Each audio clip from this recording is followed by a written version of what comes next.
Today, on January 17th, Phasmophobia has released another content review, basically telling everybody some possible changes they're going to be doing to balancing stuff that was introduced in the Ascension update. Now, I want to make a point very clear. Everything they have in here is open to discussion. What they're doing is they're looking for feedback from their community based on the proposed changes that they have listed. So we're going to go through every single one, and I'm going to give some commentary on it, and I want you to also give me commentary in the comments below in this video, because your feedback as Phasmophobia players is very important. Let's get into it. All right, Phasmophobia news. As you can see, the title at the very beginning is adjusting the Ascension, making sure everything feels right. So they're basically acknowledging that there's some stuff from the Ascension update way back in August that still just doesn't feel right. That's August of 2023, by the way. Now we're in 2024. All right, let's see here. Since the Ascension update, we've had plenty of feedback on how the game currently feels for players. We wanted to share our thoughts on how we're planning to adjust the game to make sure progression in other areas are the best they can be for all types of players. We'd love to hear your feedback on these proposed changes and get the ball rolling. We're looking to be making the following changes with additions straight after the upcoming shop rework. So the upcoming shop rework is coming, and by goodness, the shop rework needs to happen. It is not user-friendly in the slightest, and I cannot wait to see it. So, without further ado, here we go. Progression. Leveling rates will be are currently too slow. We originally made the leveling rates slightly slower so that we could increase the pace if need be. And they're going to be doing exactly that. Less required XP per level across the board. Fantastic. I think that is very needed. I think the whole issue is that players, especially new players, or after you prestige, feel like it takes too long to get out of the tier 1 gear. It takes far too long to get out of that realm. I mean, you're stuck with the tier 1 crappy flashlight for like 20 levels almost. So, I mean, definitely too long. All right. Equipment tier unlocks are too linear and too slow. Exactly what I just said. All right, awesome. Alongside the progression rate change above, we're going into the tier unlock so that multiple are unlocked at once instead of only one. This means you'll have more choice on which equipment you want to upgrade first and which you want to save for later. I think that's fantastic. I think some tiers of equipment we definitely feel are worse than others, and we can live with some of them for a longer period of times than others. I'll give you a prime example. Tier 1 dots. I want to get rid of tier 1 dots as quickly as I possibly can.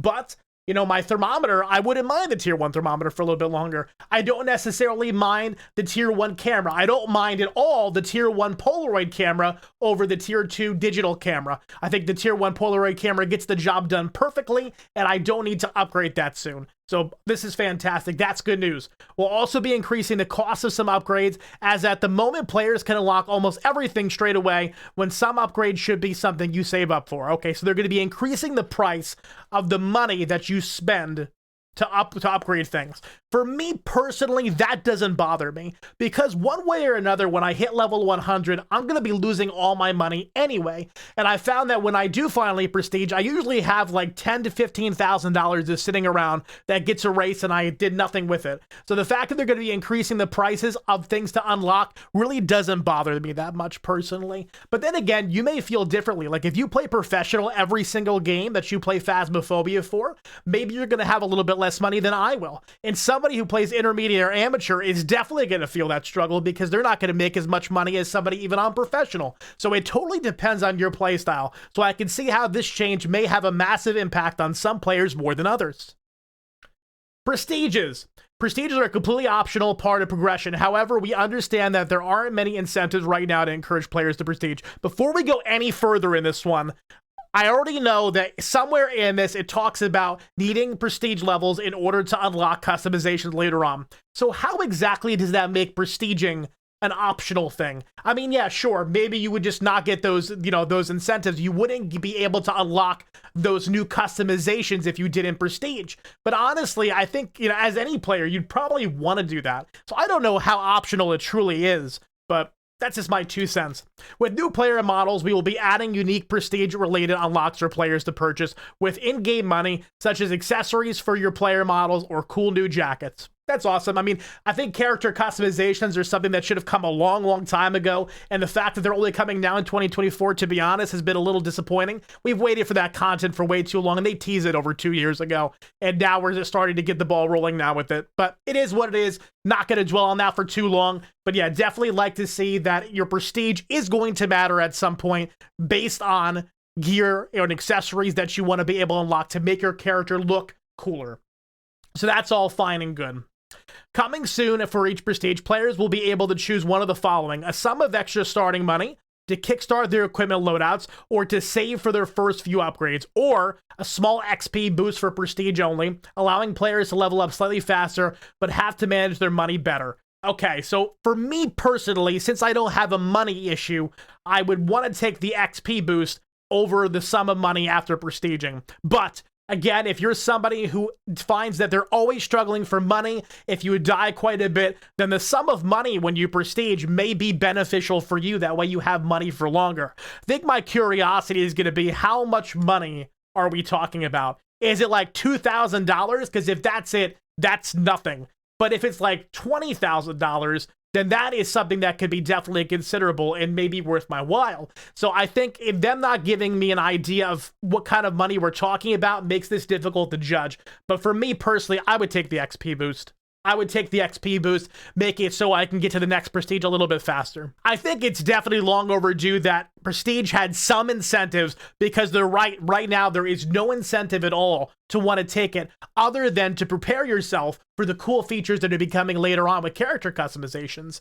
So I think they needed to do something here. What I really would have loved to see, and I'm sad they didn't do this, is kind of like a system like Call of Duty does when you prestige and you have an option to keep one item with you that you gained through the prestige. So for example, if you prestige, maybe off the bat, the moment you're level 0 again, you can go ahead and keep like a tier 2 piece of item. So that way you don't have to deal with tier 1 crap over and over and over again. Eventually you can just you have full tier 2 when you prestige. I mean, we're only going to be able to go to prestige level 20, so we're not going to be prestiging that much, but you know, that would have been nicer than honestly having the money or having the XP boost, giving me a permanent piece of equipment that I would have had to been able to use, and it wouldn't have always been tier 1.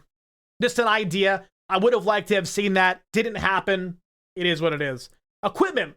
Evidence equipment. All right, so dots. Tier 1 dots is slightly too hard to see and use, so you'll be making it brighter and increasing the range of the light it emits. I think that is definitely something that's needed for sure. It needs to definitely be brighter, because when you're pairing tier 1 dots with tier 1 camera and you're looking at the dots of the tier 1 camera in the van, or even through the camera itself in your hand, you cannot even see those dots really. And even with the new lighting changes, it's made it a little bit better, but it's still not great. So I think this is very much needed. Again, like I already said earlier in the video, I hate tier 1 dots. I hate using it. I find that the easiest way to see the ghost of the dots is holding it in your hand. That way it emits enough light and it projects far enough. Because if you put it on the ground, half of the tier 1 dots is going to be cut off because it's going into the ground.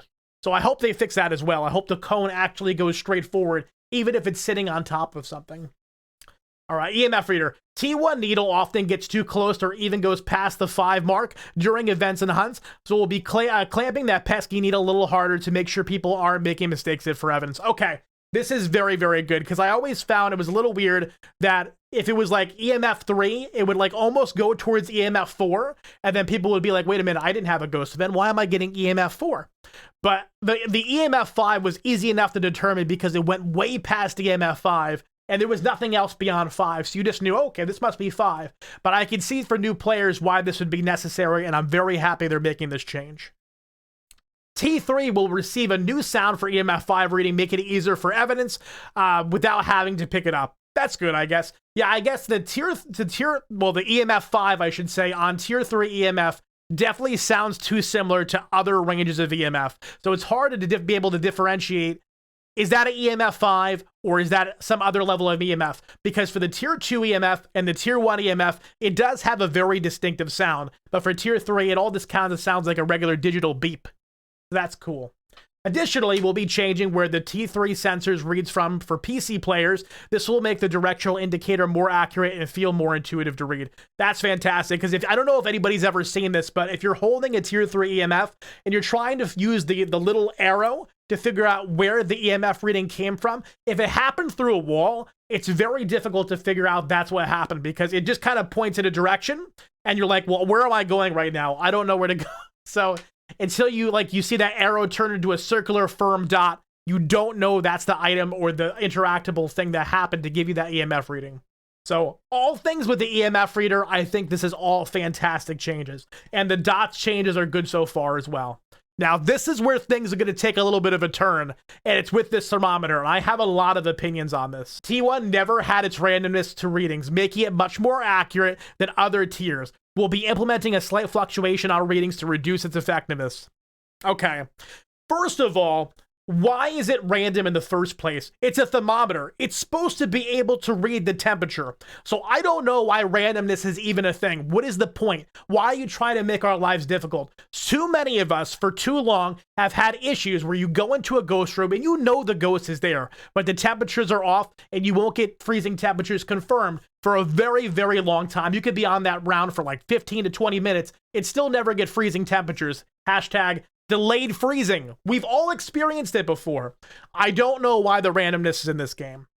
T2 and T3 will be adjusted so that after the initial hold to scan, continuing to hold to use the button will keep refreshing the temperature every second or so. So that's better. So usually before, when you use the tier 2 or tier 3, you had to hold right click to get it to go ahead and scan and then give you a reading.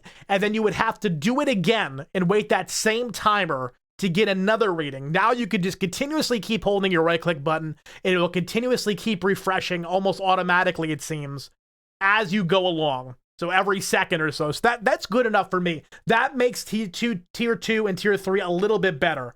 But T3 will have its randomness reduced further to make it even better than tier 2. Again, why are we having randomness at all? If I'm going to invest enough time and money to get tier 3 thermometer, there should be absolutely no whatsoever randomness on that very expensive piece of equipment. At the very least, if you want to give some randomness to tier 1, whatever, go for it. I'm not happy about it, but go for it. But if you're going to give randomness to tier 3, what the hell is the point? Why are we dealing with such random temperature readings? And still, I think they're missing the point of why tier 1 thermometer is so amazing. You can drop it in the room and not have to hold any button to get a temperature reading. You could find the ghost room, or what you think is the ghost room, drop the tier 1 thermometer on the floor, walk away, go back to the truck, get more stuff, come back, and it's going to have a temperature reading. That's what makes it so amazing. I don't have to hold any button for any amount of time to get a reading. It does it on its own. And I think that's really what tier 3 should have done.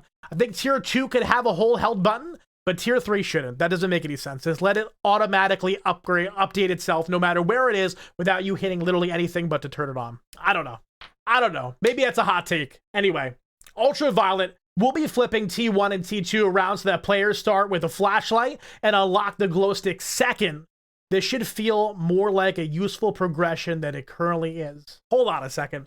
We'll be flipping around T1 and T2 around so that players can start with a flashlight and unlock a glow stick second.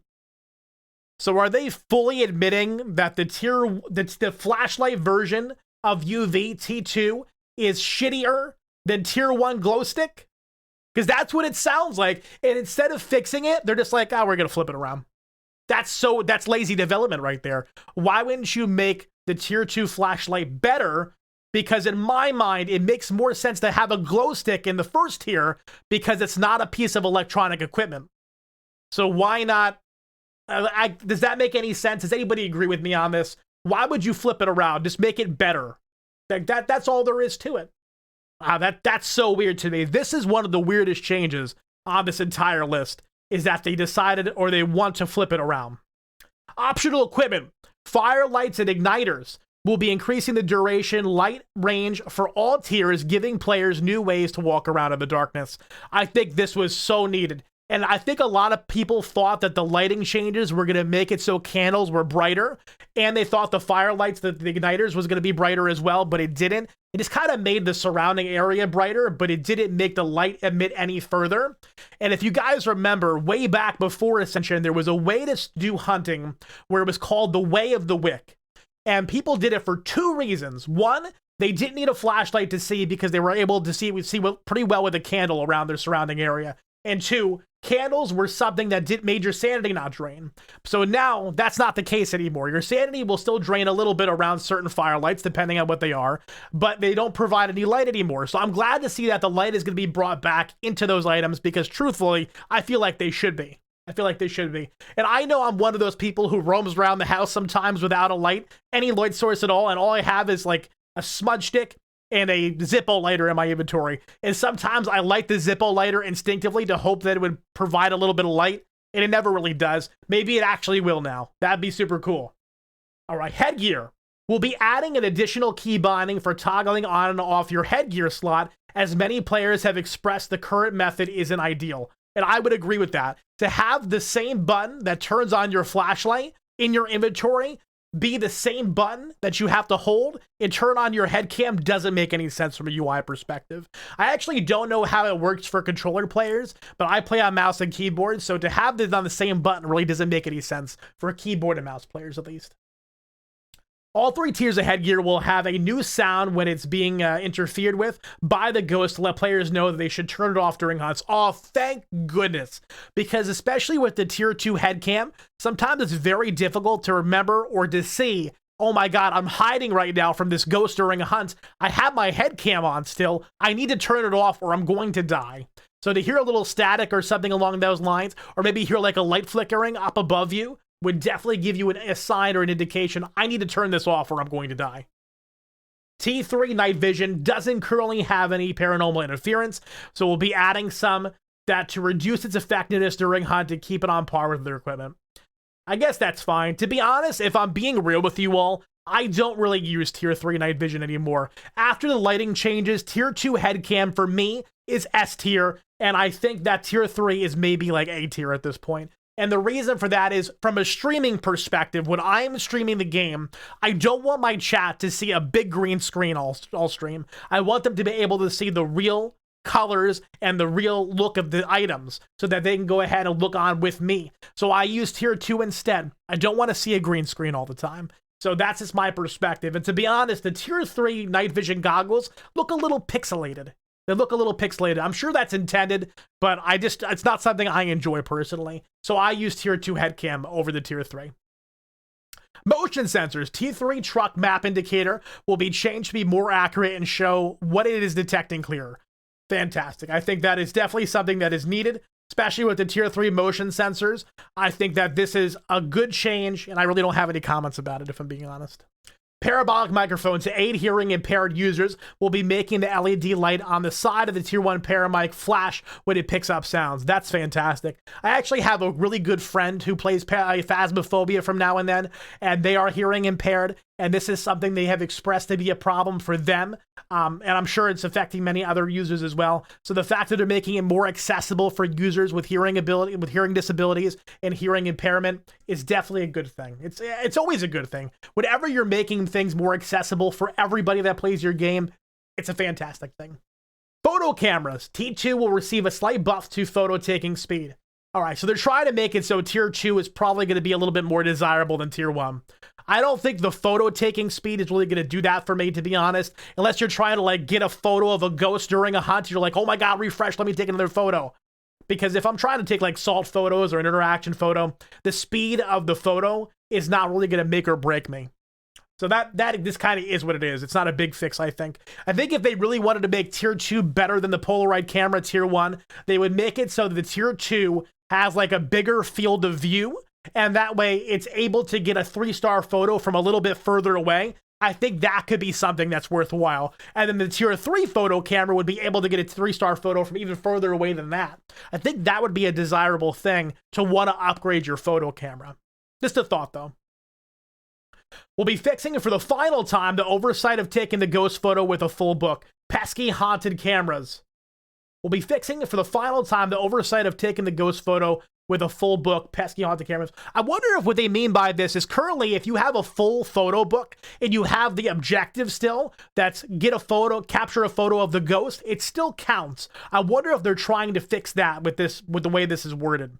Because that's what it seems like to me, but I'm not 100% sure. If that is what they're trying to do, that kind of sucks.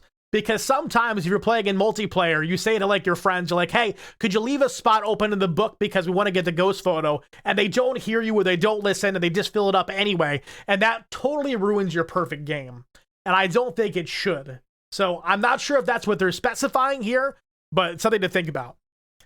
There are still some bugs with photos, but with the major photo overhaul coming soon, a lot of that will be fixed as a byproduct. However, we're still looking at increasing the consistency of photo taking. Yeah, this is something that's needed for sure. And I know I've mentioned this in previous videos. Everybody's been in a situation at least once where they try to take a photo of something, an interaction, salt, fingerprints, a door touch, anything, and then suddenly it just says, hey, bone photo, 1 star. And you're like, what do you mean? There's no bone around here. And then you look a little bit beyond and you see the bone there and you're like, oh no, what's happened? I've personally seen this happen to one of the developers on their stream and they were very, very angry about it. And how do you think your players feel then? How do you think your players feel if you can't even handle it? So I really hope they do fix this problem because it is a massive problem. It's ruining perfect games. More benefits of upgrading the camera tiers will come with the new system, including the removal of failed photos. Oh my god, all right, so I just kind of mentioned that a little bit earlier with this point up here. So So I think that's amazing. Okay, if they actually do that, and the higher tier of photo camera you get will increase the rate of not being able to fail a photo, I'm all for it. That sounds fantastic. Sanity medication will be speeding up the sanity restoration effect for T2 to make the upgrade more worthwhile. That's good too. I think that's definitely worthwhile because honestly, if you're going to take a pill over a serum, it probably should kick in a little bit faster. So that makes sense. And then obviously the tier 3 adrenaline stick that you use does have the fastest regeneration overall. So yeah, I like to see this upgrade. I think that's good. Sound sensors. Very surprised how many people in Phasmophobia don't use sound sensors at all. On bigger maps, they're amazing. I mean, with this last week's Phasmophobia Weekly Challenge, Hide and Seek Seeker, the sound sensor was so useful. It made me get that whole challenge done in like 25 minutes. So, I mean, it was fantastic. More people need to use them. We'd like to add a new button to each sensor on the truck so you can concentrate on watching dots on the monitor in safety and silence. I'd like to add, okay. So I guess people are being a little aggravated by having their sound sensor somewhere in the location and constantly hearing different noises go off in like the audio in like receiver that's in the back of the truck by the sound sensor monitor. So I guess if people are watching dots and things of that nature, they don't want to hear the constant sounds of like the ghost hunting or touching doors or anything like that. So they're going to allow you to mute it so that you don't have to hear it anymore. That's kind of cool. Yeah, I don't see any problem with that. That's cool. That's a nice little quality of life change that I think is definitely nice for the player base. Cursed Possessions Monkey Paw. With the most recent change to the paw affecting the See the Ghost Wish, we're going to make the darkness effect start with the hunt when the hunt starts so that you can actually see the ghost during event. This is fantastic because I've never ever really used this wish anymore. If I'm solo, I only use it when I'm with other players because if I'm gonna wish to see the ghost, I can't get the photo because I can't see the ghost. And it would have to have another player rely on them to do it. So I think this is good. I think the whole point of seeing the ghost is so you can get a guaranteed photo. One thing I wish they would have changed for Cursed Possessions is the summoning circle. I think the summoning circle, lighting the candles, takes too much sanity. So if you try to light the summoning circle towards the end of your round, when you've already taken several pills, you probably won't be able to do it. Because when you light those candles all around the summoning circle and you don't have enough sanity to do it, the ghost is going to hunt immediately and you won't be able to get the benefit of the summoning circle to take your free ghost photo. So I think that the summoning circle needs a little bit of tweaking with the sanity drain from lighting the candles itself. I think it's too high. I think it needs to be a little bit less than that. That's just my 2 cents on Cursed Possessions. Training! Some parts of the training aren't accurate to gameplay or are frustrating, so we'll make the following adjustments. Make dots and some dots changes. We'll replace dot section with something more accurate. Lower the overall temperature of the warehouse to make the freezing temp section less frustrating. The EMF section requires EMF 5 to progress instead of any EMF. The ghost orb section sometimes completes without the player knowing why. So we'll be increasing the time that you need to aim the camera at the orb before the door unlocks. Yeah, I think the training needed a little bit of work. I think it definitely was leaving a lot of new players wondering, well, I still don't understand this game completely, but just throwing them into the game. So training, changes, and always going back to look at your training and say, how can we make this better for new players, is something that every developer for every game should be doing no matter what.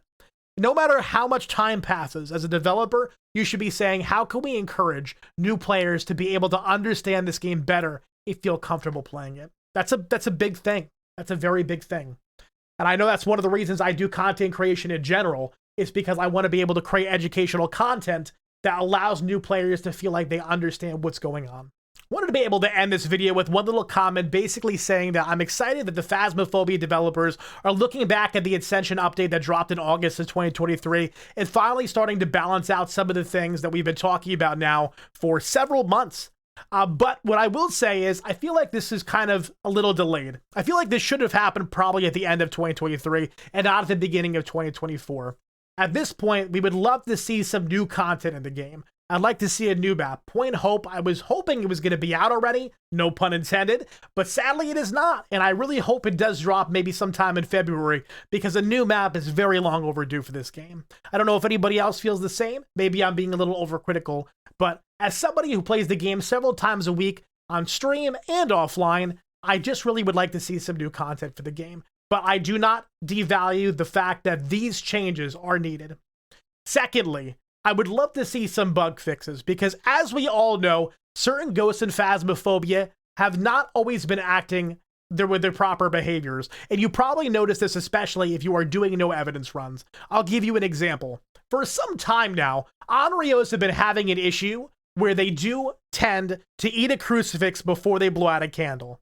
And this has confused a lot of people on and off. I know I've experienced it. Other official content creators for Phasmophobia have experienced it. And this is only one bug in the very big list of bugs. So although we're doing all of these reworks and all of these balancing things, if they're going to do this, they might as well focus in and narrow in on some of those known bugs also that are giving the community a very difficult time doing just regular gameplay. So I hope we get some bug addresses for different ghosts that are available throughout the game, because I think it's very long overdue. Having said all that, I hope you enjoyed this video. Hope you enjoyed the commentary on it. I would love to hear everybody's comments down in the comment section below about what you think about all these proposed changes and what you would change to make the game better as well. Because as I said at the beginning of this video, the developers have made it known that this is all proposed changes and they want your feedback. The people who play this game. So I'd love to hear your feedback as well. So go ahead, let me know what you think in the comments. Drop a like and follow for more content on Phasmophobia if you would like to. Thank you so much for watching. And of course, my friends, until next time, stay crispy.